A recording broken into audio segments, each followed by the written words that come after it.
Chris Mackowski of Emerging Civil War, and I'm at the Rock Top Bookshop in Cashtown, Pennsylvania, just an easy drive outside of Gettysburg, Pennsylvania. And this is one of the absolute best stores you can come for used Civil War books. And I'm here today because I have opportunity to pick up a treasure.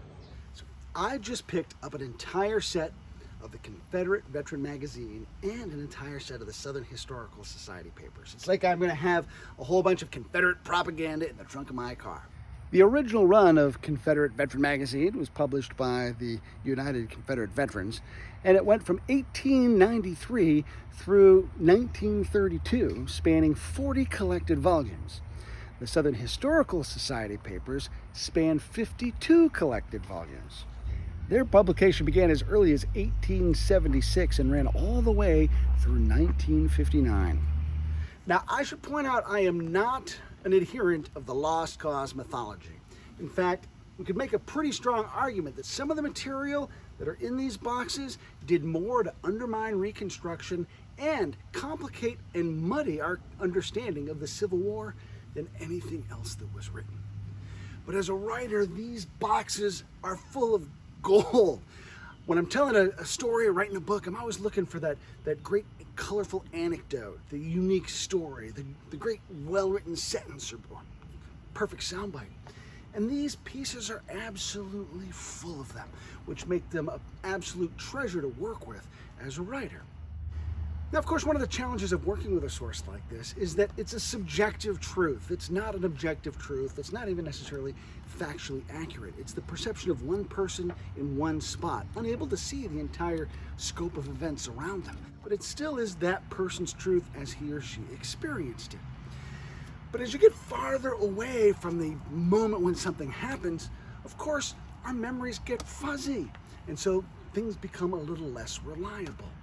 I always think about what I call the Bruce Springsteen effect. These guys are sitting around talking about their glory days. And so, of course, that magnifies certain aspects of events and it hides or skates over other aspects of those events.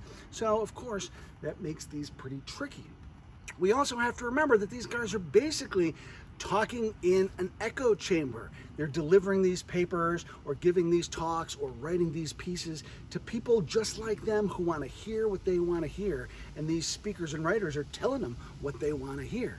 And it's not just a Confederate phenomenon. It happens on the northern side too. The Military Order of the Loyal Legion of the United States, the National Tribune. These are places where Union veterans are reliving their glory days as well. That's why it's always important to go back to sources that are as close to the event as possible. The official records, although of course they have their pitfalls too, because guys are always covering their butts, but they're at least events that are fresh in their mind as they're having to write about them and report on what happened. Letters, diaries written at the time of the events are also fresher and truer. As time goes on and memory gets cloudy and guys get nostalgic, that's when things start to get a little bit more problematic.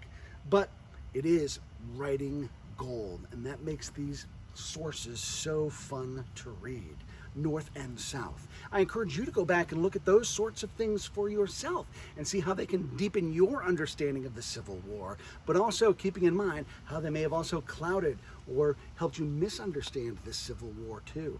Don't be in those echo chambers that these men themselves were in. Well, I've got 7 boxes of books I have to take upstairs to my library and build new bookshelves for them because I don't have a place for them yet. My poor wife, who's behind the camera right now, just threw up in her mouth a little bit thinking about it. So I better get to it. I'm Chris Mackowski for Emerging Civil War. We'll see you online, in the bookstore, and on the battlefield.